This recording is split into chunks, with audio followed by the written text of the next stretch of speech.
770171।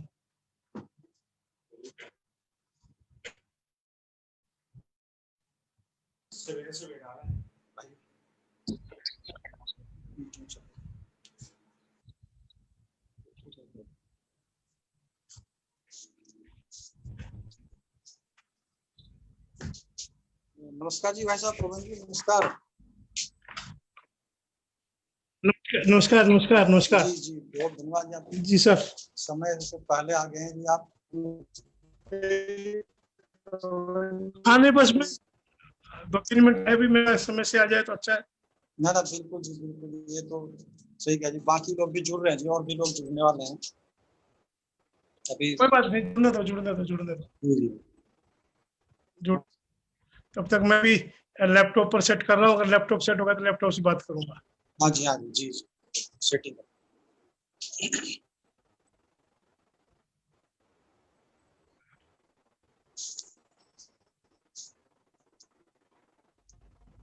विशी सर भी जुड़ गए हैं।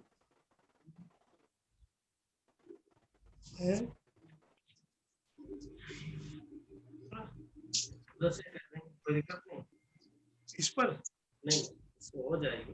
इस पर तो नाम आपका नहीं होगा, उसमें तो नाम आ जाएगी। दोनों कर लेंगे, दोनों कर देंगे, कोई फर्क नहीं। कौन जी नमस्कार। नमस्कार डॉक्टर साहब, कैसे हैं जितेंद्र जी? बहुत बढ़िया जी, आप कैसे हैं? बहुत बढ़िया। मैं तो आपका नंबर खोज रहा था, मिला नहीं, तो मैंने हमारे बाबू को फोन मैसेज दिया था। हाँ जी राजेश। अच्छा आजकल राजेश। हाँ जी आपका स्वागत है जी। धन्यवाद जी, धन्यवाद। 36174 802।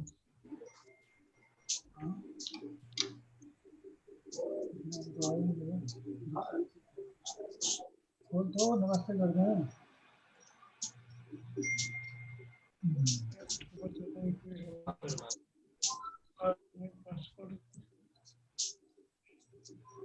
इतना ही दिया है उन्होंने, विकी में तो कोई पासवर्ड देखते हैं, पासवर्ड जरूरी है। डॉक्टर, मेरा पानी का बोतल जी साहब। हाँ, मैं लैपटॉप पर ना मेरे नाम पर नहीं बना, दूसरे नाम पर बन गया। पवन कुमार का बन गया ना? बन गया। हो गया सर, हो गया सर। Thank you. यहाँ खोलो, इससे म्यूट आएगा।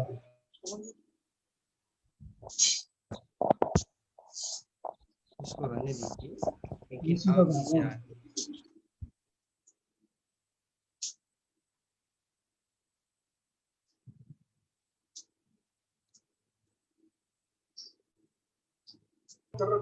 हो गया।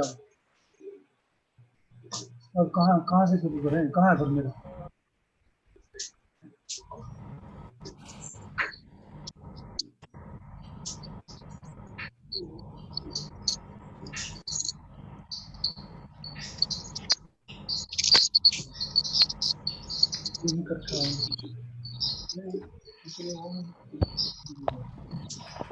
पवन जी नमस्कार। जी नमस्कार डॉक्टर साहब। स्वागत आपका। जी जी, धन्यवाद धन्यवाद धन्यवाद।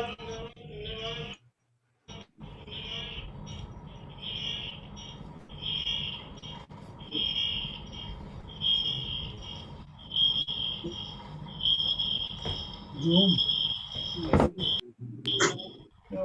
कौन से बात करो ना, किसने लिंक तो करा है।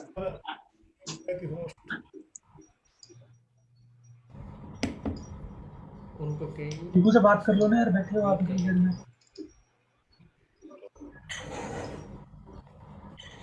ये कनेक्ट हो रहा है वास्तव में। यहाँ नोट कर, इसको कहना उससे भी शुरू करेंगे। फेसबुक पे भी है, फेसबुक पे चल रहा है।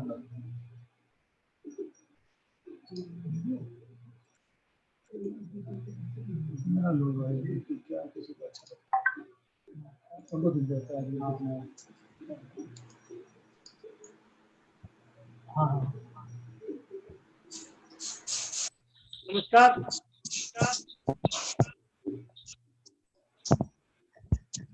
बस ये 2 मिनट लग रहे हैं जी पवन जी, अभी ये कोई नहीं, समय है।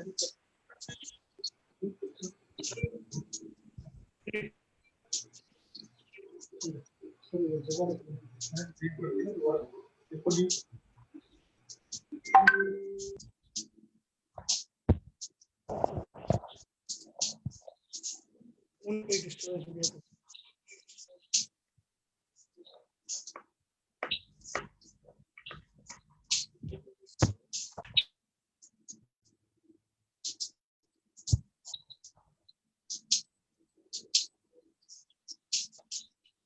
ये विभू तुम करोगे क्या ये अनम्यूट उनको, क्योंकि सुरेंद्र बोजी जी के अब नाम पे लैपटॉप ऑलरेडी से अनम्यूट है वो सर, वो अनम्यूट कर दीजिएगा। पवन कुमार डिवाइस अनम्यूटेड है ऑलरेडी। हाँ क्योंकि पवन जी ने अपना फोन से लैपटॉप पे कर लिया है ना, हाँ हाँ हाँ, तो एक ही डिवाइस ऑन रहेगा ना, नहीं तो ऑडियो इको। डिवाइस फोन रहेगा उनका। तो सुरेंद्र बोजी जी के नाम से है वो।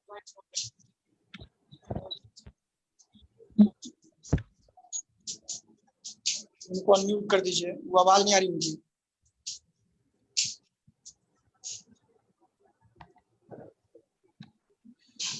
खुद से हो जाएगा उनसे अनम्यूट। एक सेकंड रुको सर। जी जी जी हो गया अनम्यूट, हो गया। ठीक आ रही है आवाज? आ रही है ना? जी आ रही है, जी आ रही है। ठीक है, वीसी सर भी आ चुके हैं, रजिस्ट्रार सर भी आ गए हैं, समय भी हो गया, शुरू कर सकते हैं। तो ये आपका निर्णय है डॉक्टर साहब, जब आप कहेंगे तो शुरू करेंगे। तो एक आप सेकंड रुक जाओ सर, वाइस हाँ, चांसलर सर को ज्वाइन करने दो सर। अच्छा वी सर का कट गया, फिर वही आए। हाँ।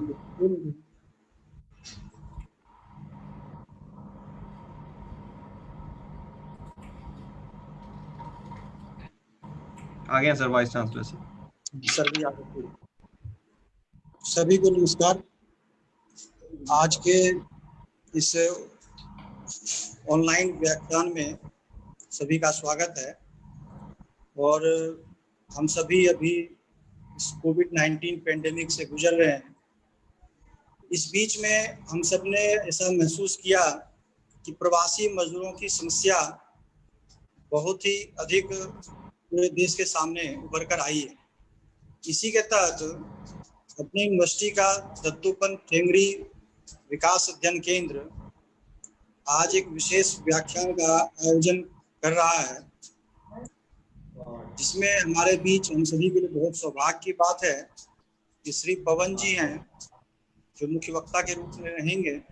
आपका पिछले लगभग 30-40 वर्षों का मजदूरों के बीच कार्य करने का अनुभव है और इनका विशेष परिचय हमारे माननीय कुलपति महोदय जी देंगे। तो मैं पवन जी आपका बहुत स्वागत करता हूं और आपने समय दिया व्याख्यान के लिए, आपका बहुत बहुत धन्यवाद। तो अब मैं अपने कुलपति महोदय जी से आग्रह करूंगा कि वो हमारे मुख्य वक्ता पवन जी का स्वागत करें एवं उनका एक परिचय सभी श्रोताओं के सम्मुख रखें। धन्यवाद। आप सभी का चौधरी बंसीलाल विश्वविद्यालय की तरफ से हार्दिक स्वागत, अभिनंदन और मैं आप सबको प्रणाम करता हूं। साथियों, आज हम सबका ये सौभाग्य की बात है कि हमारे मध्य मजदूरों की आवाज, प्रखर वक्ता और लंबे समय तक जिन्होंने मजदूरों के बीच में काम किया और उनके समस्याओं को हल किया और लगातार इस कार्य में संघर्षरत हैं, माननीय श्री पवन कुमार जी। आप भारतीय मजदूर संघ के क्षेत्रीय संगठन मंत्री हैं और सौभाग्य की बात है कि आप हमारे हिसार जिले के मूलतः निवासी हैं। पूरे हरियाणा में आपका भ्रमण है, सभी लोग जानते हैं। और मुझे तो स्वदेशी जागरण मंच के अंतर्गत आपको बहुत बार सुनने का मौका मिला। वर्गों में 1-2 बार आपसे लेक्चर हुए, आपके संबोधन हुए आपके। और इसलिए जब भी मैंने आपको सुना तो एक आप में संवेदना मजदूरों के हितों के बारे में, उनका जीवन स्तर कैसे सुधारा जाए, इसके बारे में हमेशा आप चिंतित रहे। सरकार की नीतियों का चाहे कितना भी वो यदि मजदूरों के अगेंस्ट हैं तो उनको आप विरोध करते हैं, प्रखरता से उठाते हैं और समस्याओं का हल करते हैं। माननीय श्री पवन कुमार जी का मैं हार्दिक स्वागत करता हूं चौधरी बंसीलाल विश्वविद्यालय की तरफ से। आज का जो ये 3 बजे का हम लेक्चर रखते हैं, इसमें कोई भी व्यक्ति जिन्होंने अब किसी विशेष क्षेत्र में विशिष्ट काम किया है, चाहे वो सामाजिक सेवा हो, शिक्षा हो, गवर्नमेंट के किसी एडमिनिस्ट्रेटिव ड्यूटी हो या कोई और हो, तो हम सौभाग्य की बात है कि मजदूर जो कहें तो सबसे ज़्यादा एक बड़ी संख्या में एक ऐसा वर्ग है जिसके बारे में जब से ये कहें कि ये वैश्वीकरण या भारत में नव उदारवादी नीतियां 1991 से चली, तब से लगभग एक बहस ही छिड़ी हुई है। अभी तो कोरोना की समस्या आई, कोरोना की समस्या से पहले भी कुछ लोग ये हमेशा ये कहते रहे कि भारत में जब तक आप लेबर रिफॉर्म्स नहीं करेंगे तब तक जो ईज ऑफ डूइंग बिजनेस और जो इन्वेस्टमेंट का माहौल है वो नहीं बनेगा। ऐसी बातें हमेशा से उठती रही हैं और जो अनऑर्गेनाइज्ड लेबर फोर्स है वो ज़्यादातर वही है।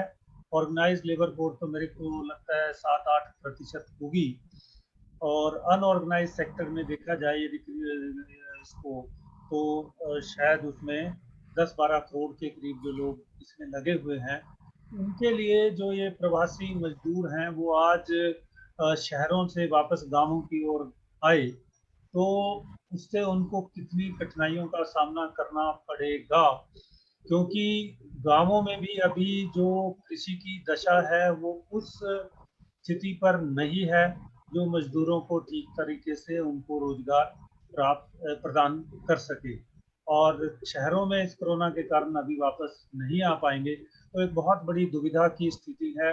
ना इन लोगों के पास कोई सोशल सिक्योरिटी है, provident fund, insurance, protection, unemployment का कोई भत्ता आदि आदि, तो अनेक समस्याओं से इनको गुजरना पड़ रहा है।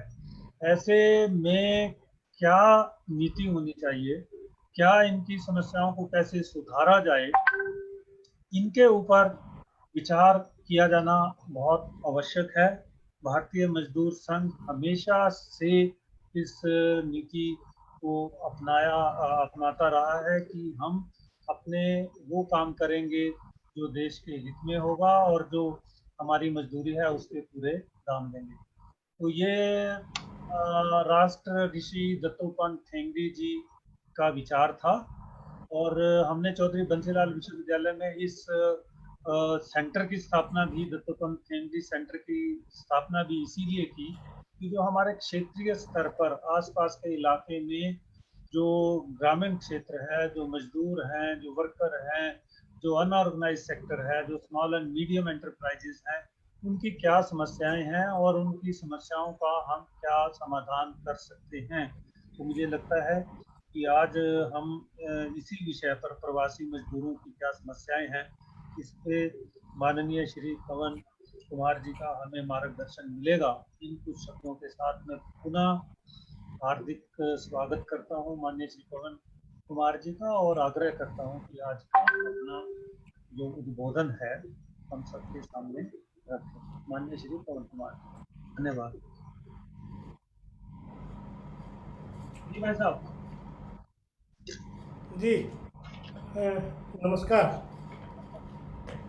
आज के इस कार्यक्रम की अध्यक्षता कर रहे चौधरी बंसीलाल विश्वविद्यालय के आदरणीय कुलपति श्रीमान मित्तल जी, हमारे मित्र और आप इस यूनिवर्सिटी में रजिस्ट्रार डॉक्टर जितेंद्र भारद्वाज जी, कार्यक्रम के समन्वय करने वाले डॉक्टर उत्पल जी और कार्यक्रम में जुड़े हुए अनेक प्राध्यापक मित्र, विद्यार्थी मित्र और समाज के प्रबुद्ध जन, मैं आप सबको भारतीय मजदूर संघ की ओर से इस कार्यक्रम में मुझे आमंत्रण करने के लिए, अपनी बात रखने के लिए, एक अवसर देने के लिए आप सबका आभार व्यक्त करता हूँ, धन्यवाद करता हूँ। जैसा कि श्रीमान मित्तल जी ने बताया कि देश में कैसी कैसी समस्या आई है, इसी को मद्देनजर रख करके आज का विषय भी रखा गया प्रवासी मजदूर और उस पर विमर्श। मित्रों, भारतीय मजदूर संघ अपने जन्म काल से ही लेकर, जैसे मित्तल जी चर्चा कर रहे थे, भारतीय मजदूर संघ के संस्थापक सरदेव दत्तोपंत जी ने 23 जुलाई 1955 को भारतीय मजदूर संघ की स्थापना की। तो उनका बड़ा स्पष्ट मत था कि मजदूरों की समस्या का समाधान ये गैर राजनीतिक मजदूर संगठनों के माध्यम से हो सकता है।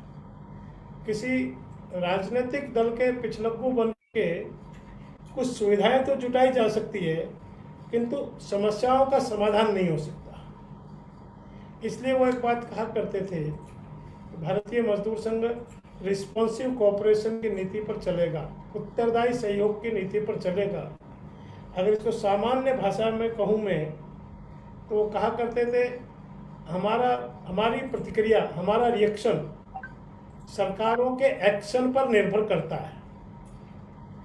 सरकार, एक बात मैं स्पष्ट करूं यहाँ, सरकार किसी दल की नहीं होती, सरकार देश की होती है, सरकार प्रदेश की होती है। और जो भी सरकार बनती है वो हमारे मत से बनती है, हम उसके पक्ष में मत करें या उसके विरोध में मत करें। इसलिए सरकार की जो नीति होगी उस पर मजदूरों की प्रतिक्रिया होगी। जैसा सरकार करेगी वैसा ही उत्तर मजदूर क्षेत्र में भारतीय मजदूर संघ के नाते हम देंगे। यह एक बड़ा प्रश्न खड़ा किया हमने। दूसरी एक बड़ी बात की हमने प्रारंभ से ही, भारतीय मजदूर संघ ये इस राष्ट्र का उद्योगीकरण चाहता है। आज 130-35 करोड़ 37 करोड़ का ये देश है, अगर इसका उद्योगीकरण नहीं होगा तो भी काम नहीं चलेगा। और उद्योगों का श्रमिकीकरण होना चाहिए। उद्योगों में यदि ऑटोमेशन होगा, उद्योगों में केवल मशीनें काम करेंगी तो भी काम नहीं चलेगा। इसलिए उसका श्रमिकीकरण होना चाहिए और श्रमिकों का राष्ट्रीयकरण होना चाहिए। वास्तव में सारे बाकी जितने भी मजदूर संगठन देश में काम करते हैं, अलग अलग नामों से, अलग अलग झंडे से, विशेष करके हमारे वामपंथी मित्र, वो एक बात प्रारंभ से ही कहते रहे कि उद्योगों का राष्ट्रीयकरण करो।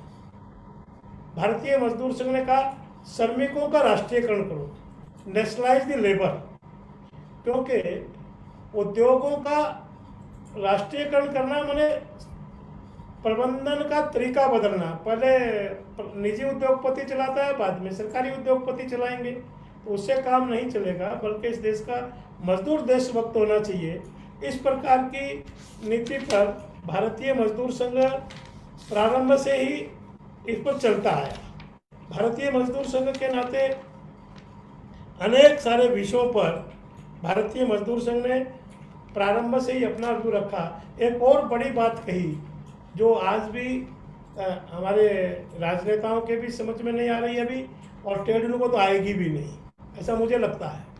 भारतीय मजदूर संघ मजदूर क्षेत्र में एक जो बड़ी गलती रह गई, एक जो बड़ी कमी रह गई, एक बड़ी त्रुटि रह गई, उसको ठीक करने के लिए भारतीय मजदूर संघ इस क्षेत्र में है।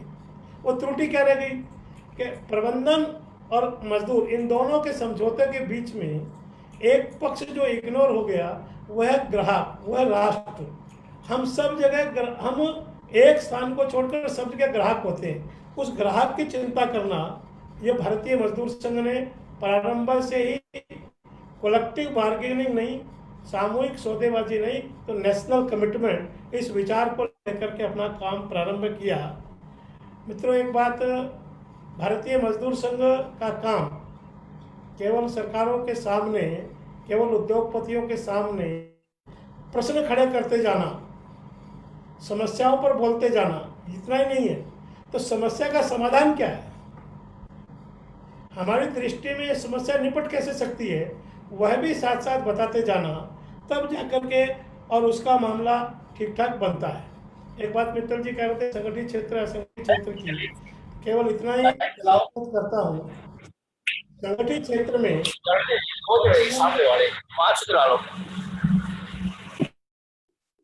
संगठित क्षेत्र में कुल मिलाकर 7% से कम, 7% से कम लोग संगठित क्षेत्र में काम करते हो। केंद्र सरकार में होंगे, प्रदेश सरकार में होंगे, वो बड़े बड़े उद्योगों में होंगे, प्राइवेट सेक्टर में होंगे, पब्लिक सेक्टर में होंगे।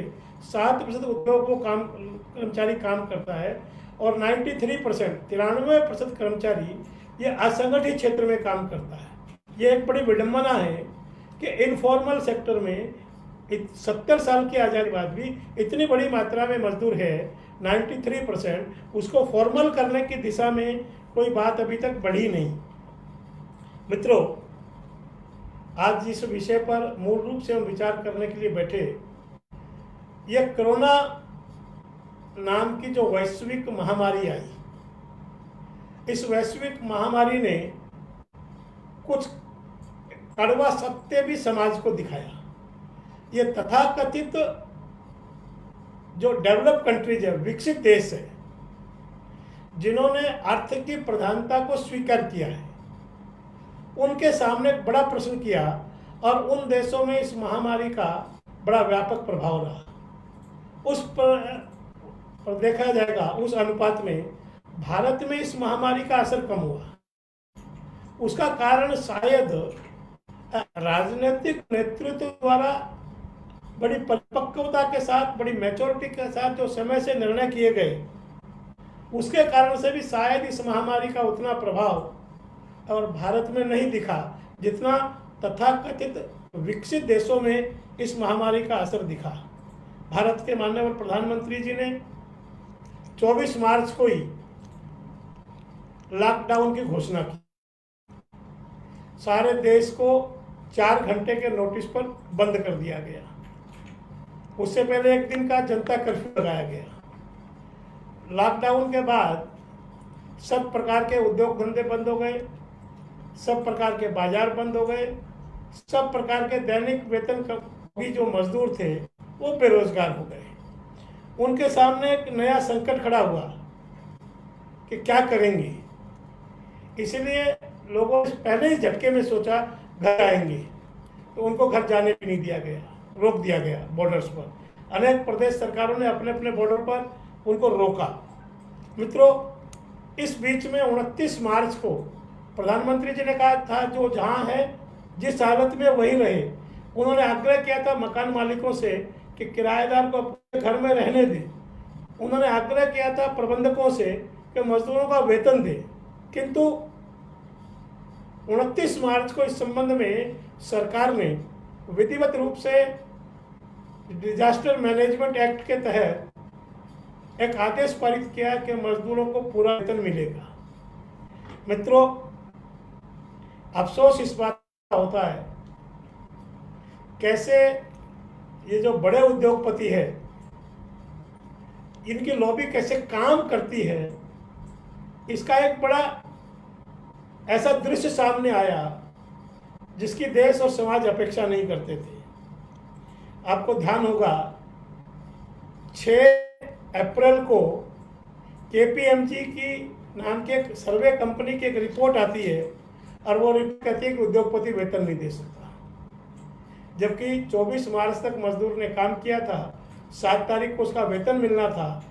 किंतु उससे पहले ही एक रिपोर्ट आ गई कि प्रबंधन कारखाना मालिक वेतन नहीं दे सकता। और इसका भी जो एक बड़ा वैसा दृश्य दिखाई दिया वो था कि इसको फिक्की ने स्पॉन्सर किया। बड़े उद्योगपतियों ने हाथ खड़े करना प्रारंभ किए कि वेतन देने में बड़ी असुविधा होगी। हमको आश्चर्य हुआ कि देश के 70 साल के विकास का ढांचा जो हमने खड़ा किया है वो एक झटके में ही और नीचे आ गया। इतनी बड़ी मात्रा में उसके कारण से मजदूरों का पलायन हुआ। हम जितने भी मित्र यहाँ जुड़े हैं, शायद ही किसी ने 1947 का पलायन देखा हो, सुना है, पढ़ा है, शायद ही किसी ने देखा हो।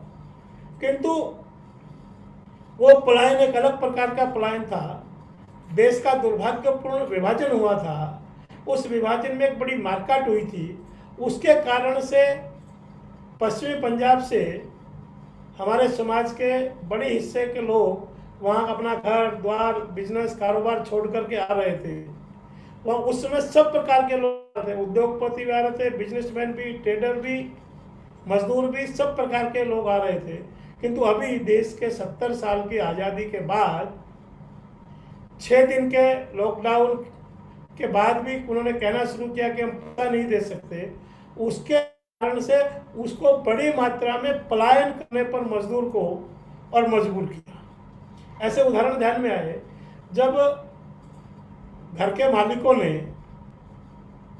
घर के मालिकों की बात तो छोड़िए, ऐसे उद्योगपति ध्यान में आए जिन्होंने अपने कॉलोनी के क्वार्टर, लेबर कॉलोनी के क्वार्टर मजदूरों से खाली करवाए कि आप खाली करिए और जाइए, हम आपको नहीं रख सकते। ऐसी दुर्भाग्यपूर्ण स्थिति में मजदूर को निकला और जो एक बड़ा विविध दृश्य हम सब ने सड़कों पर देखा, मजदूर पैदल गया, अपने परिवार के साथ गया, सिर पर बोझा लेकर गया, उसको भी जब जाने नहीं दिया गया, उस पर मुकदमे दर्ज किए गए।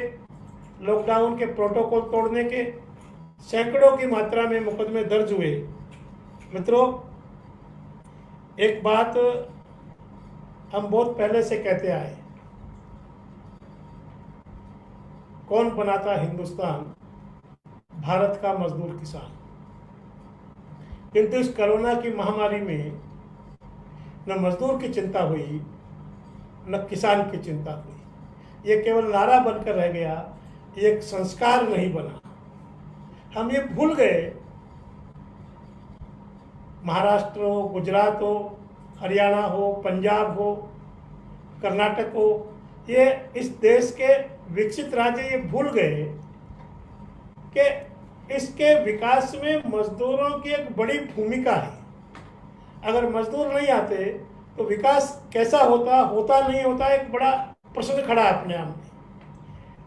उसको भूल गए तो मजदूर बिहार की ओर, उत्तर प्रदेश की ओर घर द्वार छोड़कर निकला और हम कहते रह गए, कौन बनाता हिंदुस्तान? भारत का मजदूर किसान। ये हमने केवल नारा बनाया, इसको हमने अपना संस्कार नहीं बनाया। अगर हम इसको अपना संस्कार बनाते, मजदूरों को के विषय को समझते, कैसी हालत हुई। यानी प्रबंधकों ने कह दिया कि भोजन की, वेतन की व्यवस्था नहीं करेंगे, भोजन की व्यवस्था नहीं करेंगे। यानी हम आपसे 20 साल 15 साल आपने अपनी जवानी के हमारे उद्योग में लगा दिए होंगे, हमने उसका वेतन आपको दे दिया। यानी हमने मजदूर को मनुष्य नहीं माना।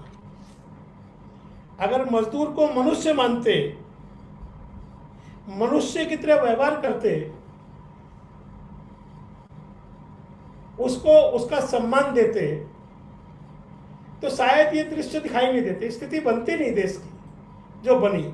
हमने उसको केवल औद्योगिक विकास का टूल मान लिया। हम उस नीति पर आ गए जो पश्चिम की नीति थी, यूज एंड थ्रो, जब तक उपयोग है करो, बाकी बाद में फेंक दो। हम उस नीति पर आ गए।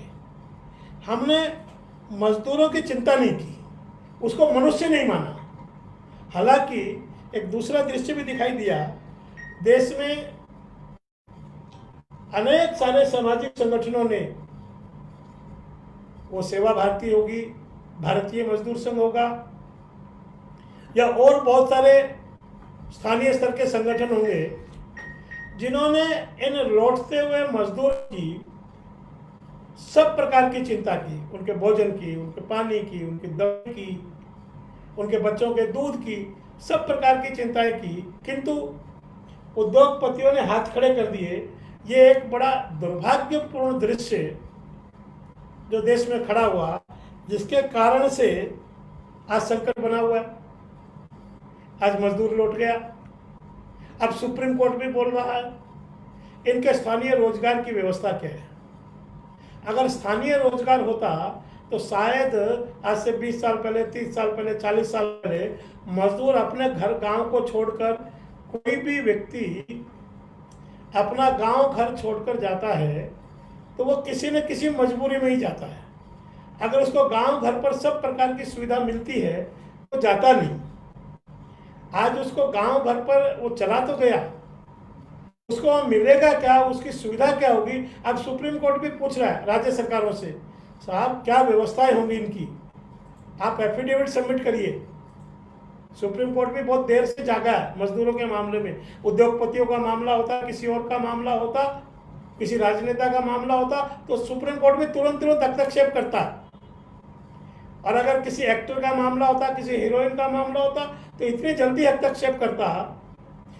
आप किसी गरीब आदमी को अगर मुकदमा लड़ जाए तो मुकदमा लड़ने में उसकी जिंदगी बीत जाती है, और हाई कोर्ट, सुप्रीम कोर्ट में अगर कोई बड़ा एक्टर फंस जाए तो उसको 1 दिन में जमानत मिलती है, उसका मुकदमा निपटता है। उस सुप्रीम कोर्ट और हाई कोर्ट को भी मजदूरों की चिंता नहीं हुई। अब चिंता हुई जब बड़े पैमाने पर मजदूर अपने घर चला गया। ये एक बड़ा दुर्भाग्यपूर्ण दृश्य देश में और दिखाई दिया। अब कह रहे साहब उनको रोजगार दो। अब वहाँ क्या रोजगार मिलेगा गांव में, ये एक अपने आप में प्रश्न है। क्योंकि पिछले दिनों भारत सरकार ने आत्मनिर्भर पैकेज की घोषणा की। उसमें कहा जरूर है कि छोटे छोटे क्लस्टर विकसित करेंगे। क्लस्टर विकसित करने का आइडिया बहुत अच्छा है। भारतीय मजदूर संघ ने इस पर पायलट प्रोजेक्ट के नाते देश में 3, 4, 5 जगह पर छोटा छोटा काम भी किया है और छोटे छोटे उद्योग धंधे, एंटरप्रेन्योरशिप विकसित भी किए।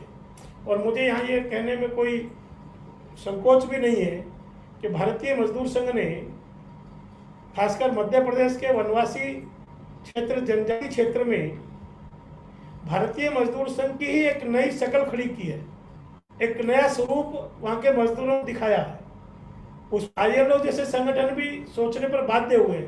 भारतीय मजदूर संघ जो सामान्य माना जाता है, मजदूरों की मांग उठाना, मजदूरों की मांग को लेकर सड़क पर लड़ना, उसकी बजाय वहाँ छोटी एंटरप्रेन्योरशिप डेवलप करना, कैसे मजदूर जो वनौषधि है उसकी पैकेजिंग कैसे करेगा, उसकी प्रोसेसिंग कैसे करेगा, उसमें सुधार करके कैसे उसकी बाजारीकरण करेगा, मार्केटिंग कैसे होगी, इस पर सरकार, भारतीय मजदूर संघ ने ध्यान दिया।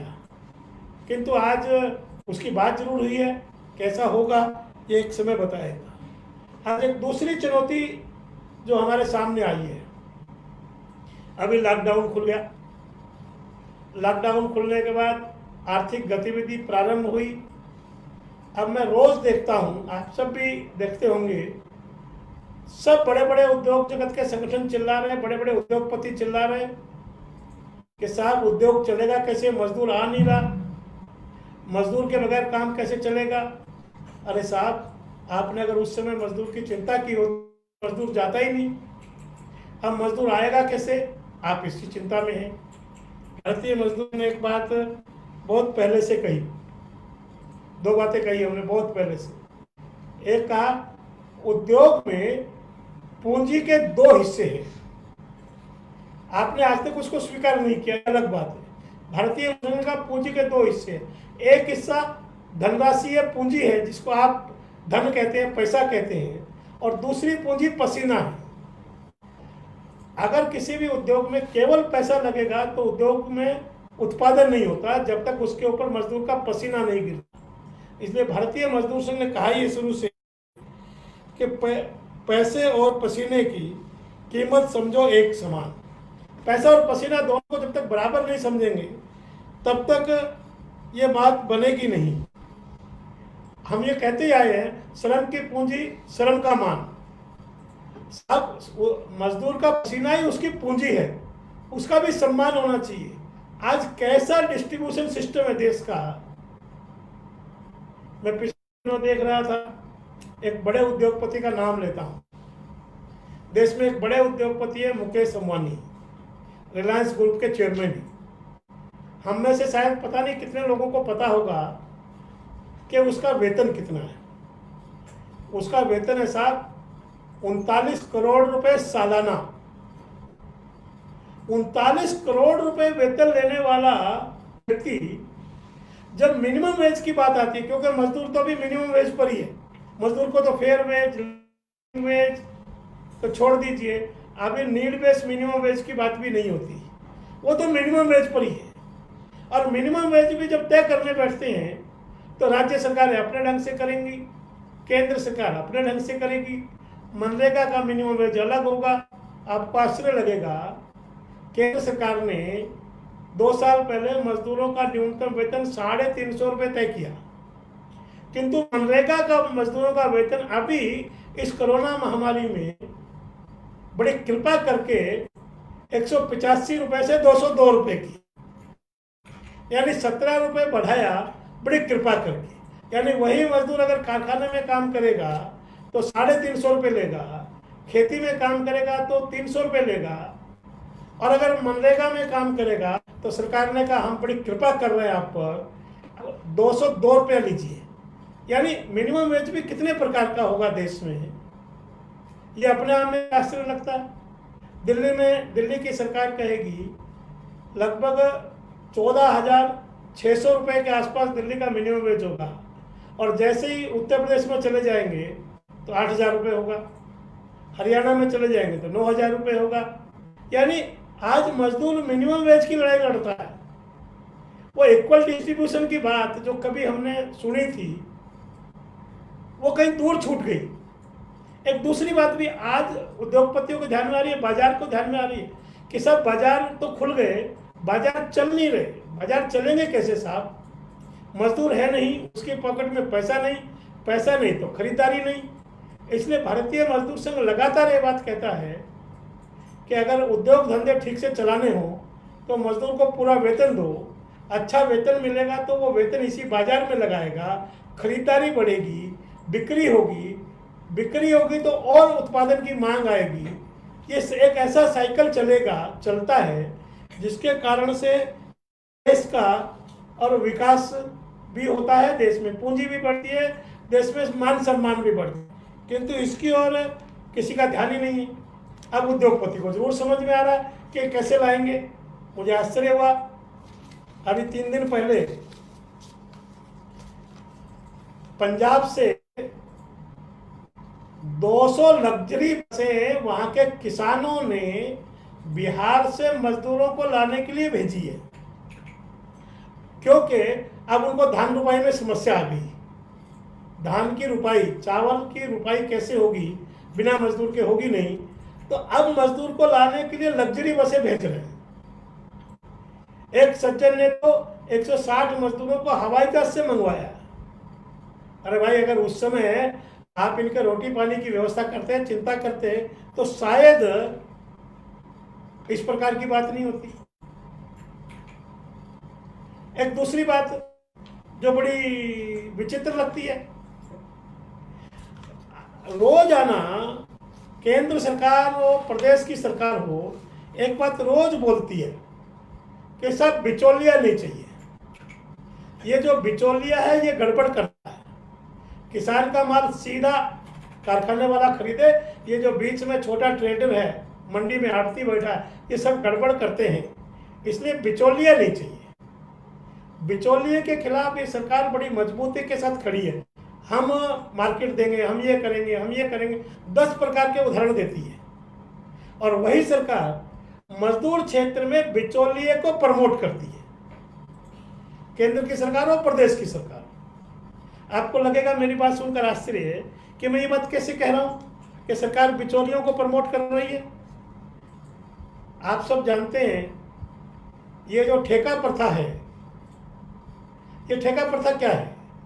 ठेका प्रथा ये एक प्रकार से बिचौलियों को प्रमोट करना। आप किसी भी कहीं भी देखेंगे, सिक्योरिटी गार्ड किसी से पूछिए उसका वेतन कितना है, कागज में होगा 12,000 रुपये, उसको मिलेगा 8,000 रुपये। 4,000 रुपये कहाँ गया? ये बिचौलिया खा गया। बिचौलिया कौन है? देख, ठेकेदार है। आए दिन सरकार बिचौलियों को प्रमोट करती है। बिचौलियों को छोड़कर बाकी सब जगह कहेगी बिचौलिया खतरनाक आदमी है, बिचौलिया नहीं चाहिए। और यहाँ तक कि मुझे आश्चर्य लगा, देश की संसद में भी आज बहुत सारा मजदूर ठेके के माध्यम से ही नियुक्त होता है। केंद्रीय सचिवालय में बहुत सारा मजदूर कर्मचारी ठेके के माध्यम से, वो डेटाबेस करने वाला हो, कंप्यूटर चलाने वाला हो, क्लरिकल कैडर का हो, पीएन चपरासी हो, यहाँ तक कि स्कूल में अध्यापक हो, कॉलेज में प्राध्यापक, डॉक्टर, अब धीरे धीरे सब ठेके पर आ रहे हैं। इन राजनेताओं को छोड़कर धीरे धीरे सब ठेके पर आ रहे हैं। हालांकि राजनेता भी ठेके पर ही है, उसका भी 5 साल का एक प्रकार का ठेका ही है। 5 साल के लिए चुनाव करो, 5 साल बाद दोबारा वो चुना जाएगा कि नहीं, भगवान मालिक है उसका। यह एक बड़ी स्थिति है। एक तीसरा पक्ष खड़ा हुआ आकर के देश के सामने, बड़ा खतरनाक पक्ष खड़ा हुआ आकर के। चाइना जो इस महामारी का जड़ बताया जाता है, जहां से ये महामारी शुरू हुई थी, आज बड़े पैमाने पर उद्योग चाइना को छोड़ रहा है। उसने भारत की ओर किया है।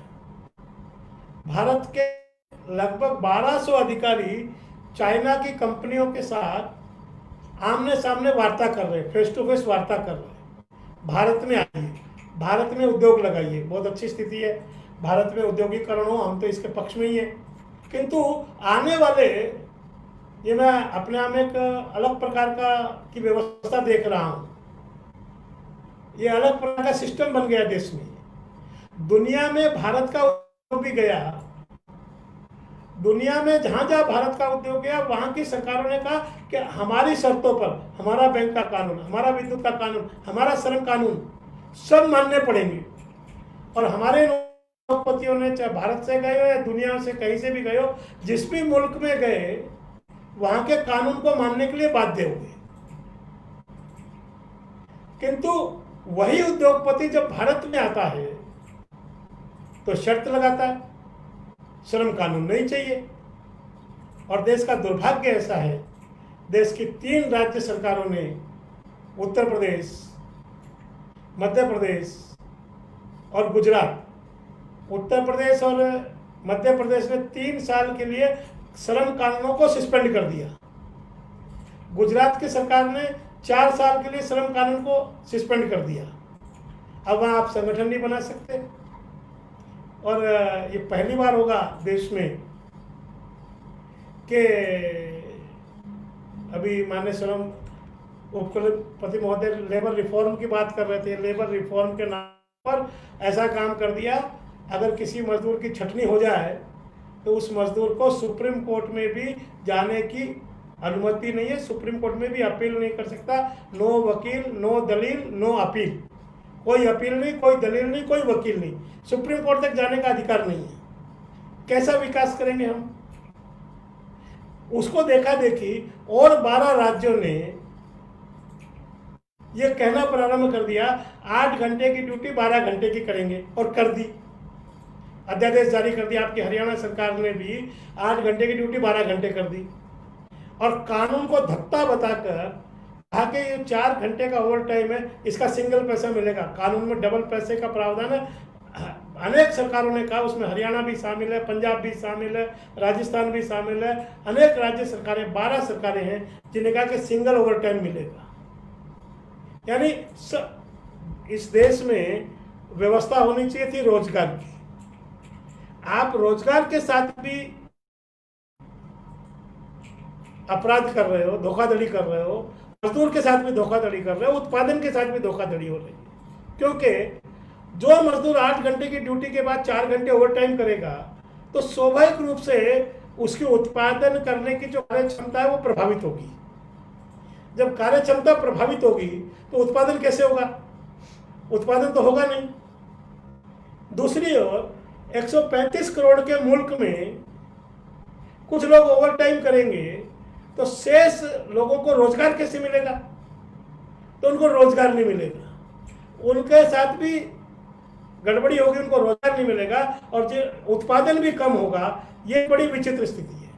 अब दबाव बनाया सरकारों पर। भारतीय मजदूर संघ गैर राजनीतिक संगठन होने के नाते सड़क पर आकर खड़ा हुआ। सड़क पर आकर खड़ा हुआ तो सरकारों ने थोड़ा थोड़ा रोल बैक करना शुरू किया।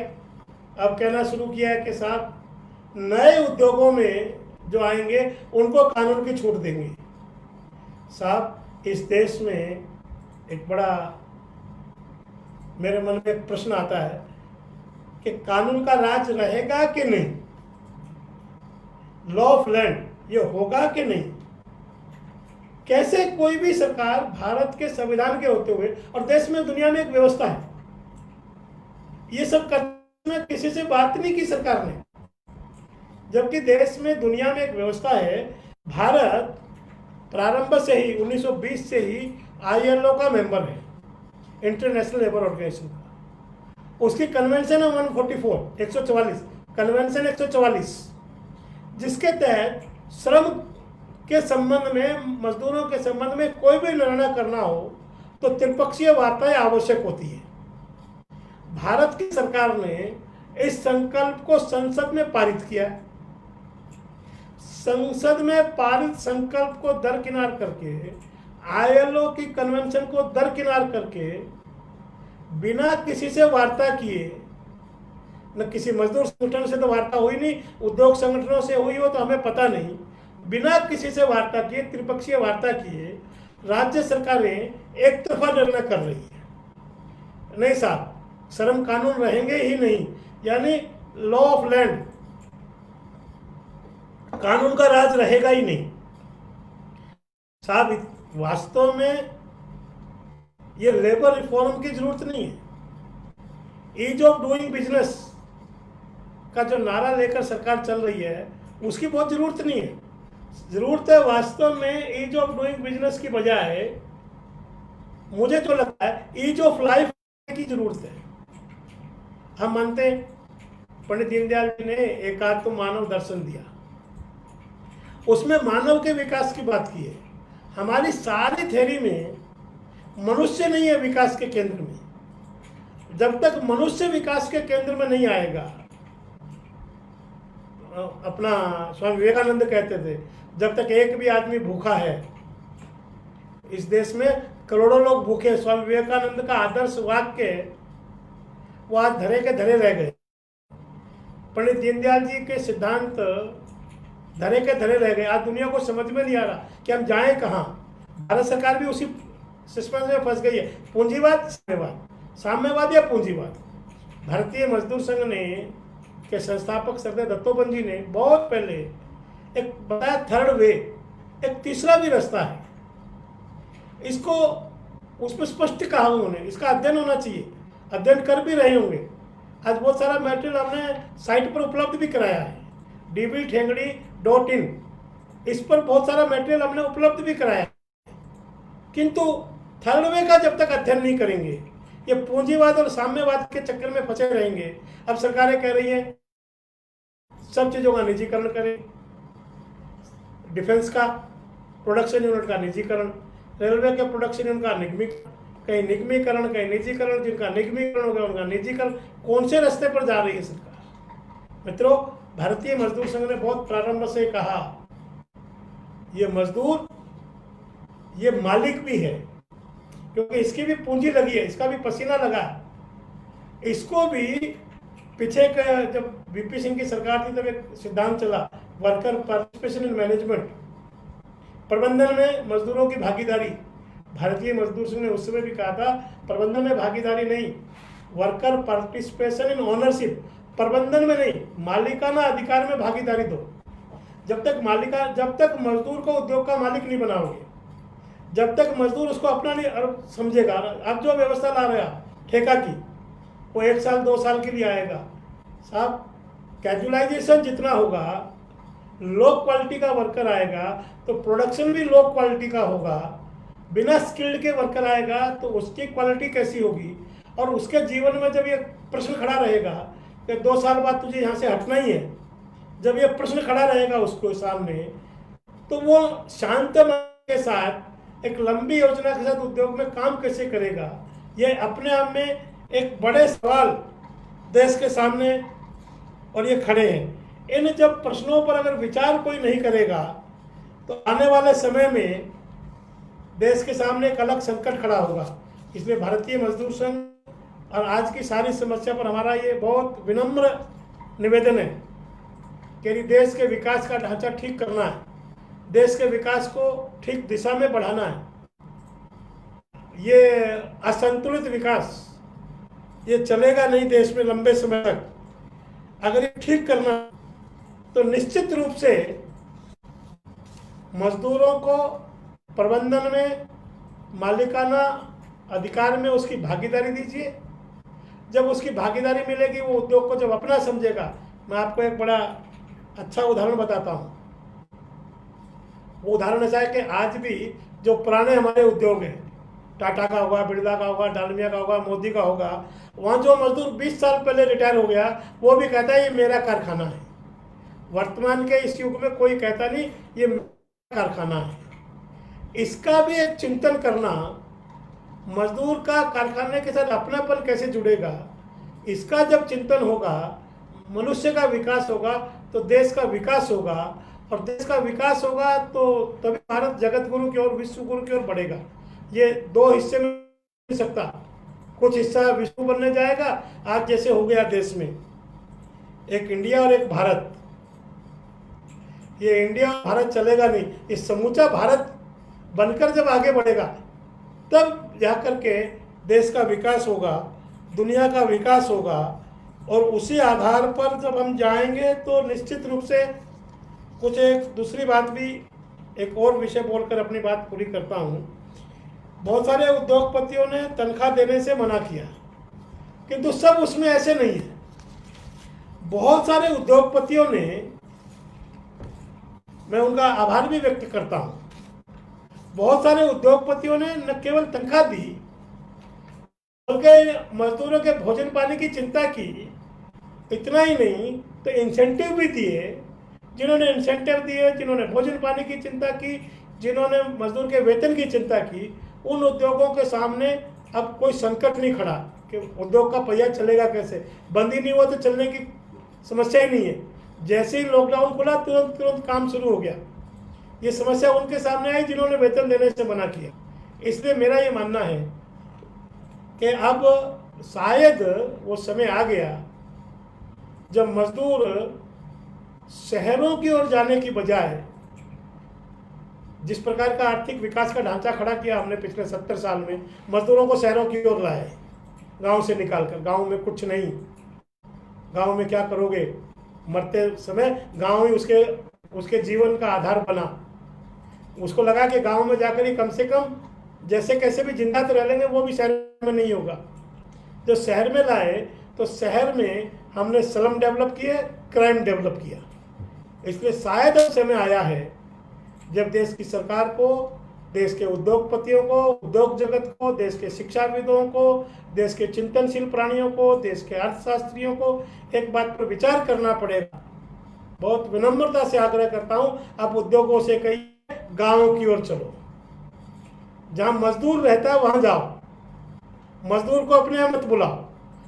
तुम वहां जाओगे तो निश्चित रूप से क्षेत्र का जो असंतुलन बिगड़ा है वो भी ठीक होगा, क्षेत्र का भी विकास होगा, रोजगार का भी विकास होगा, देश का भी विकास होगा। इस दिशा में अगर हम बढ़ेंगे तो मुझे लगता है कि हम शायद देश का विकास भी करने जाएंगे, जगत गुरु की ओर भी बढ़ जाएंगे और ये समस्याओं का समाधान भी करेंगे।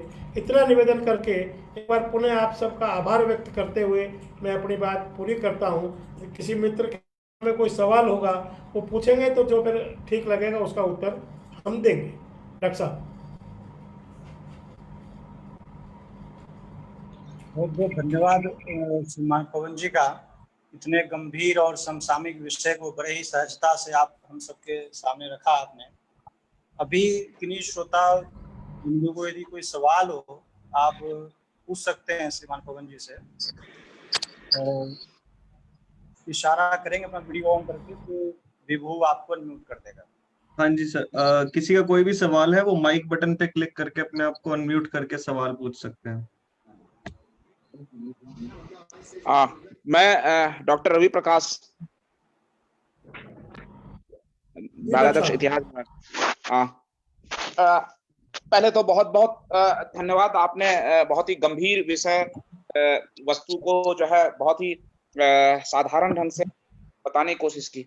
मेरा एक सवाल जो है जो दिल को बहुत दुख भी दिया है, इस बहुत पहले मैंने एक सरदार पूर्ण सिंह का निबंध पढ़ा था, मजदूरी और प्रेम। आप मजदूर को पैसा दे करके उसकी मजदूरी खरीद सकते हैं, हम इस बात की ताकीद कैसे करें? औद्योगिकरण के दौर में हम उसको खरीद भी लेते हैं, लेकिन जैसा कि आपने खुद अपने मार्मिक शब्दों में इस बात को कहा और आपने उस मर्म को बड़ी हृदय के साथ जो है व्यक्त किया अपने दुख का, क्या हम मजदूर पॉलिसी में और जो हमारा इनलैंड माइग्रेशन एक्ट है उसमें किस ढंग की हम सुरक्षा की गारंटी करें कि पंजाब और हरियाणा के खेत लहलहाते हैं बिहार के मजदूरों से, और बिहार का मजदूर जब कोरोना में फंस जाता है तो उसको कटीले तारों की तरफ बाहर निकाल के फेंक दिया जाता है। उसका रहनुमा ना तो सरकार होती है, न तो उद्योगपति होता है, और न तो वहां का जमींदार होता है। वह इस बदहाल स्थिति में होता है। आखिर उस बदहाली का हम क्या उपाय करें? देखो, मैं समझता हूँ कि एक बहुत बड़ी कल है इस देश में, अनेक नीतियां बनी हैं किंतु कोई लेबर पॉलिसी नाम की हिंदुस्तान में नहीं आ सका। एक ये बड़ा दुखदाई विषय है। इस सरकार को भी चलते हुए 6 साल हो गए, कई बार वार्ता भी हो गई, हाँ सब करते हैं, बनाता कोई नहीं। लेबर पॉलिसी, श्रम नीति नाम की कोई चीज़ हिंदुस्तान में नहीं है। दूसरी बात, माइग्रेशन एक्ट 1979 बना जरूर, सब सरकारों ने उसको अडॉप्ट भी किया, उसका क्रियान्वयन नहीं किया। समस्या यही है इस देश में कि श्रम कानून का क्रियान्वयन नहीं होता, इसीलिए ये नए नए संकट आते हैं। कोरोना का संकट में जो कुछ हमने देखा, मैंने पहले ही कहा, हमारे, आप हरियाणा के अगर होंगे तो हम हरियाणा के, मैं हिसार का हूँ, तो हमारे यहाँ हाड़ी पाड़ी रखते थे, किसान में हाड़ी को भी खेती हिस्सेदार बनाते थे। अब वो केवल मजदूरी पर रखकर हिस्सेदार नहीं बनाएंगे तो नई नई समस्या आएगी। इसलिए भारतीय मजदूर संघ ने कहा उसको हिस्सेदार बनाइए, उसकी पूंजी का सम्मान करते हुए उसको बराबर का हिस्सा दीजिए, तब जाकर के ठीक दिशा में देश बढ़ेगा।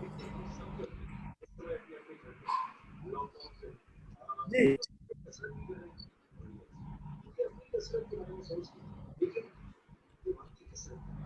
अन्य कोई मित्र करके बात बोलेंगे? हाँ जी, कोई और सवाल पूछना चाहे तो पूछ सकते हैं आप। हाँ जी भाई साहब। जी सर, आप ही आए। हाँ, चलिए सर, हाँ। बोलिए।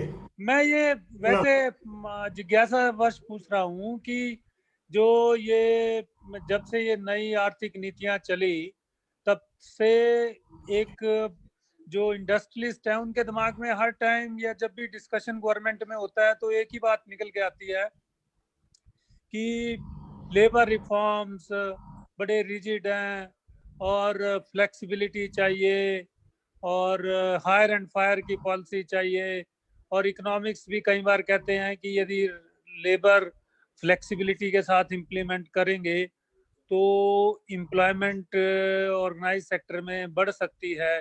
कुछ ऐसे ऐसे कई बार बहुत सारी चीज़ें हम सबके आगे रखी जाती हैं बार बार। तो इनका क्या मतलब, आप क्या सोचते हैं भाई साहब, इनके बारे में क्या होना चाहिए सही? देखिए, ये जो डॉक्टर साहब आपने कहा ना, एलपीजी की पॉलिसी जब से आई हाँ, तो उद्योगपतियों ने कहना शुरू किया कि लेबर लॉ बदलिए, रोजगार बढ़ेगा, ये होगा, ये हाँ, होगा। आपकी हाँ जानकारी जी, के लिए बता रहा हूँ हाँ, कि जब राजस्थान में वसुंधरा जी की सरकार थी, आज से 4 हाँ साल जी, पहले, हाँ जी, उन्होंने बहुत सारे श्रम कानूनों में बदलाव किए जी, कारण के नाम पर। आपकी हरियाणा सरकार ने भी किए बदलाव। मनोहर लाल खट्टर की जी, सरकार ने, मेरे मित्र मनोहर लाल जी व्यक्तिगत जीवन में भी, उन्होंने भी बहुत सारे बदलाव किए। ठेका कानून में ऐसा, आईटी एक्ट में ऐसा, इसमें ऐसा। किंतु आप विश्वविद्यालय के नाते राजस्थान में, हरियाणा में एक सर्वे करिए, करके हाँ बताइए जी, कि 3 साल हो गए उस सुधारों को किए हुए, कितना रोजगार बढ़ा है। हाँ जी, हाँ जी, वास्तव में रोजगार बढ़ता नहीं। भारत सरकार भी 3 साल पहले एक नीति बनाई फिक्स टर्म एम्प्लॉयमेंट की, चोर दरवाजे से स्टैंडिंग एम्प्लॉयमेंट स्टैंडिंग ऑर्डर के रूल्स के सेक्शन 3 में अमेंडमेंट करके फिक्स टर्म पॉलिसी ले आए। 3 साल हो गया उसको भी आए हुए। 3 साल में कितना रोजगार बढ़ा? हाँ, एक काम जरूर हो गया, जो अप्रेंटिसशिप करवाते हैं, पहले 1 साल की सीमा होती थी, अब उसकी 3 साल कर दी, कहीं कहीं 5 साल कर दी। यानी अप्रेंटिस में लेकर के काम करवाएंगे। मूल मुद्दा यह है कि कर्मचारी को पैसा नहीं देना, वेतन नहीं देना, इसलिए यही संकट है। भारतीय मजदूर संघ शुरू से 3 बातें कहता रहा: जॉब सिक्योरिटी, वेज सिक्योरिटी और सोशल सिक्योरिटी। ये तीनों मिलनी ही चाहिए मजदूर को। जॉब, वेज और सोशल, ये 3 सिक्योरिटी अगर नहीं मिलेगी तो बड़ी समस्या है। आज ना सरकार को क्यों कहना पड़ता है ओल्ड एज में जाकर के ओल्ड एज पेंशन देंगे, बुढ़ापा पेंशन, करोड़ों रुपया खर्च करेंगे, विडो पेंशन देंगे। अरे साहब, अगर आपने उसकी जॉब में सिक्योरिटी दी होती, उसके साथ सोशल सिक्योरिटी जोड़ी होती, तो शायद इस प्रकार की समस्या नहीं आती आपको। इसलिए इसमें कुछ ज्यादा होता नहीं, उद्योगपति चिल्लाते हैं, कहते रहते हैं, किंतु मैं एक बड़ा निश्चित होकर कह रहा हूं, मैं सरकार से 50 बार मैंने बात की है कि कोई भी सर्वे करके ये बताने के लिए तैयार नहीं है हमको कि राजस्थान में 4 साल के श्रम कानूनों में सुधार के बाद कितना एम्प्लॉयमेंट बढ़ा है या घटा है। ये जब तक निकल कर नहीं आएगा तब तक ये विषय हो सकता है। दूसरी बात, लेबर लॉ इतने स्टिंजेंट है साहब, बड़े कठोर है साहब। जो मजदूर एक बार निकाल देते हैं तो सुप्रीम कोर्ट तक लड़ने में 20 साल लगते हैं। उद्योगपति को कितना फर्क पड़ता है मुझे नहीं पता, वो मजदूर बेचारा लेबर कोर्ट से, हाई कोर्ट से, सुप्रीम कोर्ट होता होता वो जान लेता है, नौकरी के लायक बचता नहीं। ये समस्या है। इसलिए देश की श्रम कानून समस्या नहीं है, देश की मानसिकता एक समस्या बनी है उद्योगपतियों की। वो मानसिकता जब तक नहीं बदलेगी तब तक समस्या रहेगी। एक सवाल हो रहा है भाई साहब लास्ट में, सबको बेनिफिट होगा इसलिए मैं थोड़ा पूछ रहा हूँ पूछिए ना, स्वागत है। ये है कि जो अभी 4.0 टेक्नोलॉजीज हैं, 4th इंडस्ट्रियल रिवॉल्यूशन, जिसमें artificial intelligence, blockchain, cloud computing, data sciences, virtual reality, ये जो नई टेक्नोलॉजी हो रही है, जो जिसमें बहुत ज्यादा पॉसिबिलिटी है कि जो रेपिटेटिव जॉब्स हैं, जैसे हॉस्पिटैलिटी सेक्टर में हुआ, इंश्योरेंस में हुआ, बैंकिंग में भी कुछ पॉसिबिलिटी हो सकती है, कुछ और भी पॉसिबिलिटी हो सकती है। इस जो कोरोना की बीमारी के कारण अब जितने भी इंडस्ट्रियलिस्ट हैं उनके दिमाग में या एक फैक्टर जाएगा कि क्यों ना ऑटोमेटिक टेक्नोलॉजी को यूज करके लेबर से मुक्ति पाई जाए। पता नहीं वो अनसर्टेनिटी, गवर्नमेंट क्या करेगी, गवर्नमेंट फिर कहेगी बिना आए काम पे मजदूरी दो। मतलब जो बिजनेसमैन है वो तो अपने एक इकोनॉमिक थ्योरी पे चलता है कि उसका प्रॉफिट मैक्सिमाइज कैसे हो, कॉस्ट को कैसे मिनिमाइज करें, और कॉस्ट को मिनिमाइज कैसे करें और एक उसके दिमाग में काम आता है कि किस तरीके से अनसर्टेनिटी को कम करें। मजदूर आएगा नहीं आएगा, कितने दिन के बाद आएगा, गवर्नमेंट क्या करेगी, ऐसी ऐसी बातें वो एक धरातल पे इकोनॉमिक जिसको कहें रियलिटीज हैं ये। तो मुझे ये फियर है कि जो ऑर्गेनाइज सेक्टर है उसमें तो और समस्या बढ़ सकती है कि उसमें से और कम हो सकते हैं ये वर्कर का परसेंटेज, वेज का परसेंटेज, जो टोटल डिस्ट्रीब्यूशन होता है। जी, आप 4th जनरेशन की बात कर रहे हैं। 4th जनरेशन इंडस्ट्री कैसी होगी? हाँ, भारतीय मजदूर संघ के दत्तोपंत जी ने बहुत पहले अज्यूम किया था, अज्यूम करके बताया था आने वाला समय ऐसा होगा कि उद्योग में 2 ही प्राणी होंगे, 2 व्यक्ति नहीं होंगे, 2 प्राणी होंगे। एक कुत्ता होगा और एक व्यक्ति होगा। कुत्ता उद्योग की देखभाल करेगा और व्यक्ति उस कुत्ते की देखभाल करेगा, और उद्योगपति अपने घर से कारखाना चला देगा और चल जाएगा। ये समस्या जो आप बता रहे हो कि श्रम कानून की समस्या, उससे मुक्ति हो जाएगी, बाकी चीजों से मुक्ति हो जाएगी, ये समझ तो समस्या निपट जाएगी। किंतु डॉक्टर साहब, इसका दूसरा पहलू आप अगर समझेंगे, आज से जब डॉक्टर मनमोहन सिंह की सरकार थी तो इस देश में प्लानिंग कमीशन के तहत एक ग्रुप बना था जिसमें उद्योगपति आते थे और मजदूर संगठन आते थे। उस ग्रुप की बाध्यता ये कि ये आपका जो बीच का प्राणी है HR मैनेजर, ये नहीं आता था, सीधे मालिक आते थे। उसमें आनंद महिंद्रा जैसे लोग आते थे, मुंजाल जैसे लोग आते थे, उसमें रतन टाटा के साइप्रस मिस्त्री जैसे लोग आते थे। ये बड़े लोग आते थे सब उस ग्रुप में, क्योंकि वो ग्रुप प्रधानमंत्री की देखरेख में चलता था। हमारे से आपसे मिलने शायद नहीं आएंगे, किंतु प्रधानमंत्री का नाम आने के बाद सब दौड़े दौड़े चले आते हैं, सब आते थे। उस समय हमने एक सवाल खड़ा किया था कि आप जो उत्पादन करते हो कारखाने में, आपका मजदूर एक पगार में, एक सैलरी में इसको खरीद सकता है क्या? बोला नहीं खरीद सकता। तो हम किसके लिए उत्पादन करते हैं? बोला जनता के लिए। तो ये मजदूर जनता में आता है कि नहीं?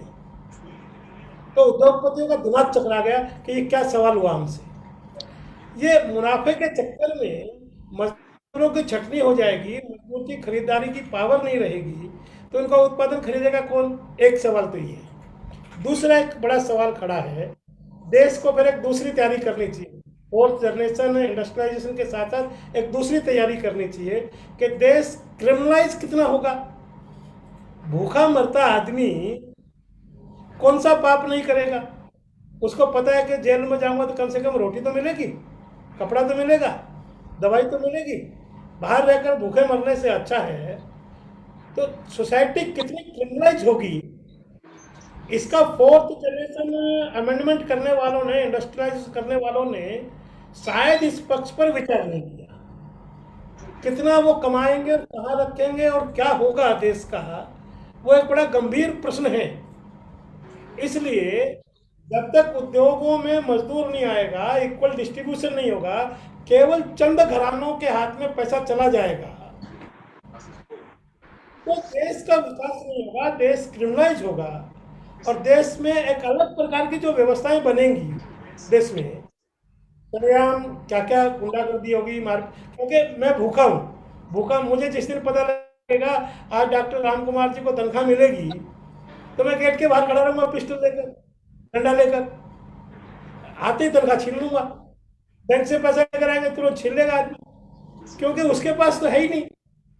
और वो पुलिस आएगी कि हाँ तूने छीना, बोले हाँ छीना, चलो जेल में। तो इसलिए इस पर उद्योग जगत को, अर्थ जगत के लोगों को बड़ी गंभीरता से विचार करना चाहिए कि हम देश को, दुनिया को कहाँ बढ़ा रहे हैं। इसलिए आप डॉक्टर जानते हैं, बहुत बार आपसे चर्चा हुई है, जब ये देश में अंग्रेज आए थे तो विश्व व्यापार में हमारा हिस्सा 23% था। अंग्रेज जब गए थे तो हमारा हिस्सा 4% था, तो इससे घटकर 4 रह गया था। आज 70 साल के इतने डेवलपमेंट के बाद we are less than 2%, we are 1.67 exactly, 2% से भी कम पर है। हम क्या कर रहे हैं? उसकी वजह क्या हुआ? आज पूंजी देश की 99% पूंजी 1% लोगों के हाथ में है। देश में अभी भी गरीबी की रेखा है, लोग पैसे से परेशान रहते हैं। तो सारी स्थिति में देश कहाँ जाएगा? फोर्थ जनरेशन अमेंडमेंट में ये आर्टिफिशियल इंटेलिजेंस, ऑटोमेशन, चंद दिनों के लिए ये ख्वाब अच्छे हो सकते हैं, किंतु लंबे समय तक अच्छे नहीं होंगे, ऐसा मेरा मत है व्यक्तिगत तौर पर, ऐसा मुझे लगता है।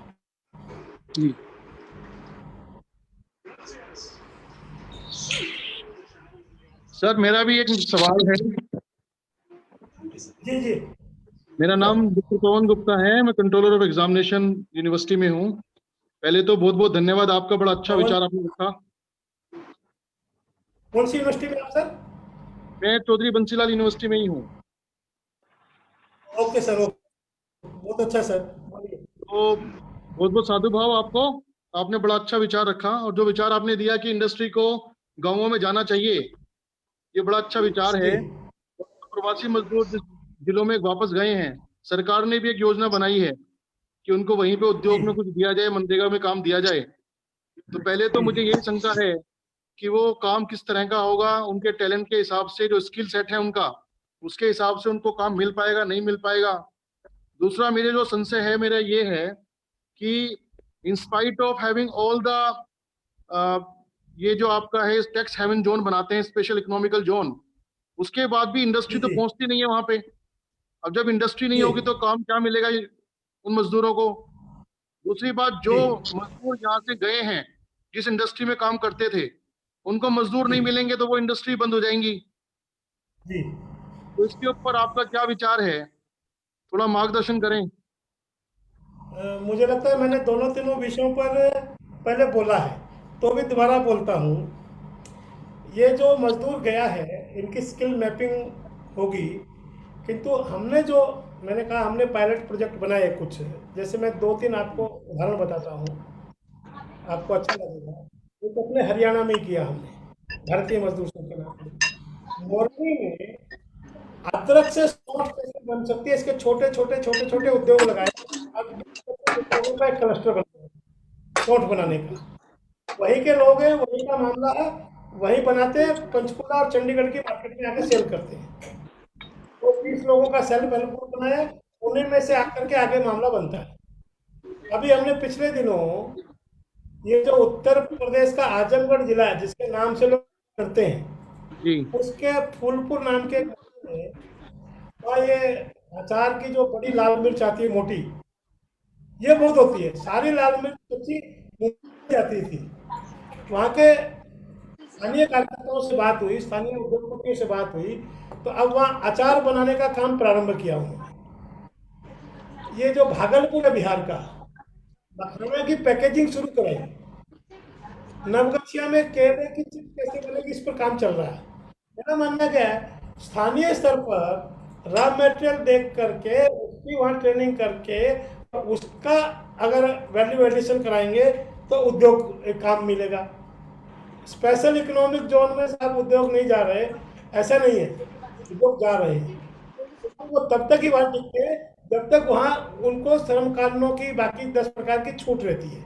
जिस दिन वो छूट खत्म होती है, वहाँ से छूट उठकर दूसरे इकोनॉमिक जोन में जाते हैं, जमीन भी बर्बाद करते हैं। और तीसरा जो ये है कि उद्योग में साहब मजदूर नहीं आएगा। साहब मजदूरों की चिंता किसने की? जिन उद्योगपतियों ने मजदूरों की चिंता की, तो चल निकले। जिन्होंने चिंता नहीं की वो फंसे हुए हैं। अब वो लाएंगे मजदूरों को मजदूरों की शर्तों पर, तब उद्योग चलेगा। ये एक नया संकट है। मैंने पहले बोला कि अभी 200 बसें पंजाब की गई, लग्जरी बसें, मजदूर को लाने के लिए, खेती में धान की रुपाई के लिए। इस प्रकार के दृश्य सारे देश में दिखाई देंगे। हालांकि भारतीय मजदूर संघ के नाते हमने सरकार को एक सुझाव ये दिया है, ये जो स्पेशल ट्रेनें जा रही है, लेबर स्पेशल, इसमें मजदूरों को लेते आइए। और मजदूरों को अगर आप अभी ट्रेन को खाली लाने की बजाय उसमें बिना टिकट के मजदूरों को ले आएंगे तो उद्योग चल निकलेंगे। अब सरकार उस पर कब निर्णय करेगी मुझे नहीं पता, किंतु धीरे धीरे मजदूर आएगा। कब तक आएगा, कैसे आएगा? मजदूरों को लाने की व्यवस्था में उद्योगपतियों को करनी पड़ेगी। उद्योगपति कर भी रहे हैं, तो उद्योगपति कर लेगा, उसको उद्योग चल निकलेगा, नहीं तो मामला फंसा गया। धन्यवाद सर, धन्यवाद। धन्यवाद सर।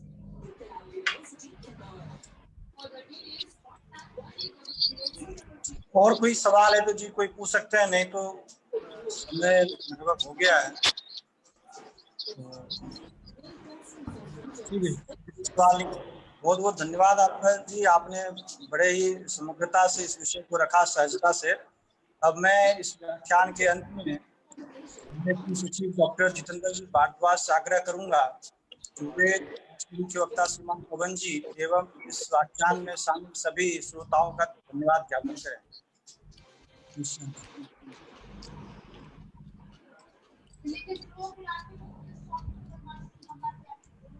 आदरणीय पवन जी, भारतीय मजदूर संघ के आप क्षेत्रीय संगठन मंत्री नाते से आजकल दायित्व संभाल रहे हैं। मेरा उनसे पुराना स्नेह संबंध है, जैसा आपने शुरू में भी कहा।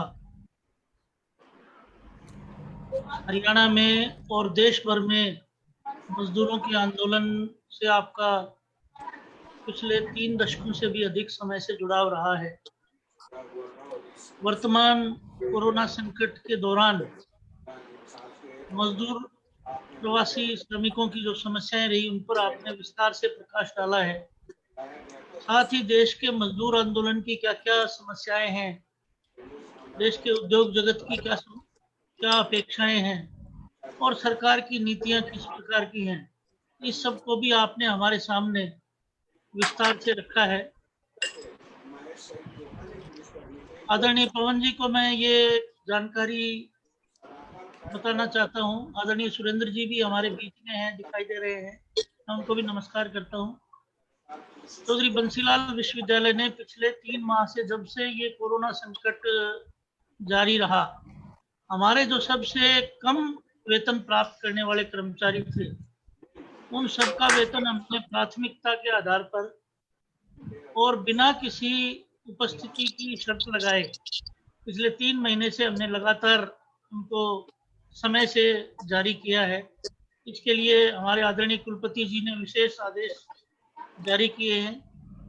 जो सबसे कम वेतन प्राप्त करने वाले कर्मचारी हैं, चाहे वो हमारे मजदूर हैं, माली हैं, सिक्योरिटी के कर्मचारी हैं, उन सबको भी हमने कोशिश की है कि उनको समय से वेतन मिल जाए और बिना किसी प्रकार की शर्त के मिल जाए, ताकि उनके सामने इस प्रकार की कोई समस्या न आए। देश के विकास में, देश की प्रगति में मजदूर का, किसान का बहुत बड़ा हाथ है। आपने विस्तार से हमारे सामने ये विषय रखा है और हम सब की भी ये प्रतिबद्धता है कि न केवल श्रम की बल्कि श्रमिक की प्रतिष्ठा भी बनी रहे। इसके लिए चौधरी बंसीलाल विश्वविद्यालय कृत संकल्प है और हम आज इस अवसर पर आपने जो मार्गदर्शन हमारे सब विद्यार्थियों और प्राध्यापकों का किया है, उसके लिए चौधरी बंसीलाल विश्वविद्यालय परिवार की ओर से मैं आपका हार्दिक आभार व्यक्त करता हूं, धन्यवाद करता हूं, अभिनंदन करता हूं। नमस्कार। डॉक्टर साहब, आपका बहुत बहुत धन्यवाद। मुझे बड़ा आनंद हुआ आपके विश्वविद्यालय ने पूरा वेतन दिया छोटे कर्मचारियों को, ये जानकर मुझे बहुत आनंद हुआ। मैं आपका आभार व्यक्त करता हूँ। धन्यवाद। नमस्कार। धन्यवाद। इस से कि आगे भी आपका मार्गदर्शन हमें प्राप्त होता रहेगा। आज का व्याख्यान यहीं समाप्त होता है। इसमें शामिल सभी श्रोताओं का बहुत बहुत धन्यवाद। आप इस व्याख्यान में शामिल हुए, बहुत धन्यवाद।